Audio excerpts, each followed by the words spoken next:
Kaya kung titingnan natin Revelation 7, 1-4, ito yung mga hinohold ng Panginoon ng apat na sulok ng sanlibutan hanggang hindi niya nasisiguro na hindi natatatakan yung kanyang mga anak. Yes. Na binanggit sa Revelation 14, 1-4, ito yung 144,000 Amen. na kumakatawan sa Testimony Volume 1, 186, na ito yung Laodicea, na itong sealing pala na ito yung law of God.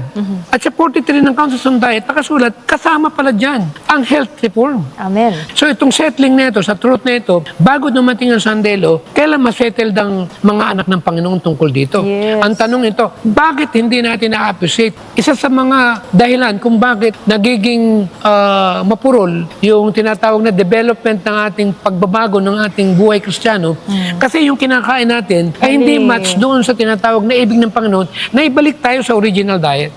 Alam mo, Dok, nakakalungkot na binigay na ng Panginoon sa atin kung ano yung dapat kainin para alam natin kung ano yung epekto ng mga kinakain natin sa ating katawan, and yet we are bulag. We are blinded by the things in this world. We are blinded by the taste of our food. We are blinded by, alam mo yung enticing na talagang nakakatakam yung amoy lahat ng yun, di ba, Dok? So ang point natin dito, kaya pala binigay yung palang 144,000 na binanggit doon sa Revelation 14, 1, 4, 5. Ito pala yung message na ibibigay ng mga tumanggap ng seal of God, itong 3 angel messages.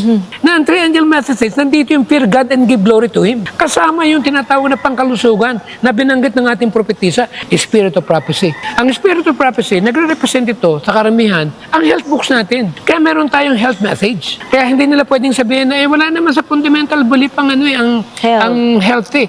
Wala nga, pero ang Spirit of Prophecy nandun. Yes, at sinabi mismo talaga na that the right hand of the gospel ay yung health message. Ang sabi nito, health reform and the third angel message. Kung pag-aaral natin yung third angel message, loud cry yan sa finishing ng latter rain. Ngayon, kung part ng 144,000, ito yung mga anak ng Diyos na green beret, na ang sabi di pribileyo na hindi raw mamamatay kasi tatanggap sila ng latter rain. Paano raw tayo maliledi sa loud cry? Paniliwanag dito, preparation for the refreshing, kasama ang health sa preparation. Yes. Kaya yung physical aspect, mental and spiritual aspect sa 1 Thessalonians 5:23, ay talagang ihahanda natin ng katawan na walang tinatawag na kapintasan, banal, malusog sa harapan ng Panginoon. Amen. Na binanggit sa Romans 12:1.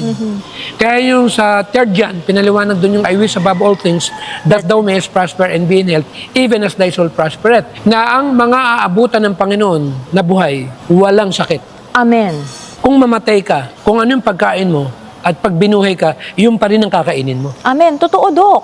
Kasi hindi na mababago yun. Kung paano natin tinrain yung sarili natin dito sa lupa, yun na mismo yung character, Basahin yun nila, na mismo Christ yung of pagkain Declarations natin 2:40. pagdating doon sa langit. At kung ano ugali mo nung namatay ka, Yun kung na. sakaling gisingin ka, iyon pa rin ang ugali mo. Amen. Kailan ka magbabago na ugali? Yun nga, Dok. At kailan ka magbabago ng pagkain? Isa pa yun. Hindi ba dapat ngayon? Totoo, Dok. That's sealing. Yes. Settling.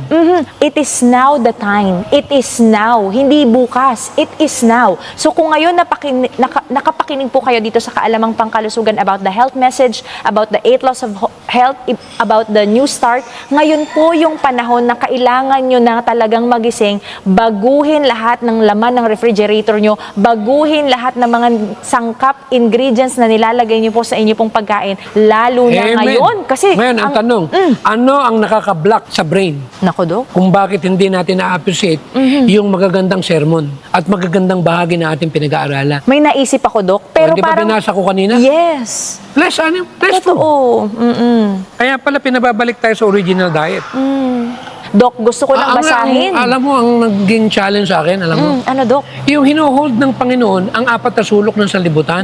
Naalang-alang sa God's people. Totoo, Dok. Naka-address sa Seventh-day Adventist to. Yes. Ganun na tayo kamahal. Revelation 7, 1-4. Hinohold ang apat na sulok ng sanlibutan hanggang hindi natatatakan ang bayan ng Diyos. Amen. Na kumakatawan sa tribes of Israel na ang Seventh-day Adventist ang nagre-represent sa Laodicean Church. Yes. Alam mo, Dok, ito yung sagot sa atin Ito kung mga yung manonood. blessing. Yes. Yeah.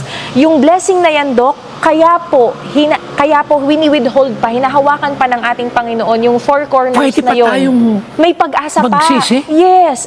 Ito po ang dahilan, mga kaibigan, because matigas ang ulo natin.